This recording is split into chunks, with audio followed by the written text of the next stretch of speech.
சமூக சேவை அப்படின்னா கோயம்புத்தூர்ல இருக்க சாந்தி சோசியல் சர்வீஸ் தாங்க. லைன்ல இருக்கவங்க நின்றா கால் வலிக்கும்னு சொல்லி உட்காந்து லைன்ல போங்கன்னு சொல்லி டேபிள் போட்டிருப்பாங்க. டோக்கன் வாங்கிட்டு உள்ள போனோம்னா செல்ஃப் சர்வீஸுங்க. போனா அவங்கவுங்க என்ன டோக்கன்ல இருக்கோ அதை கொடுப்பாங்க.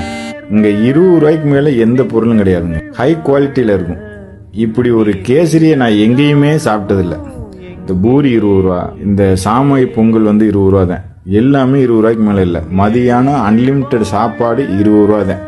பிரைட் மீல்ஸ் எதுனாலும் 20 ரூபாய்க்கு மேலே இல்லைங்க. கோயம்புத்தூர்லேயே மலிவு விலையில கிடைக்கக்கூடிய மருந்து எங்கன்னா அது கோயம்புத்தூர் சாந்திகேஸ் மெடிக்கல்ல தான் கிடைக்கும். மலிவான விலையில ஸ்கேன் எடுக்கணும், சிகிச்சை பெறணும் எல்லாமேனா சாந்திகேஸ்ல தான்.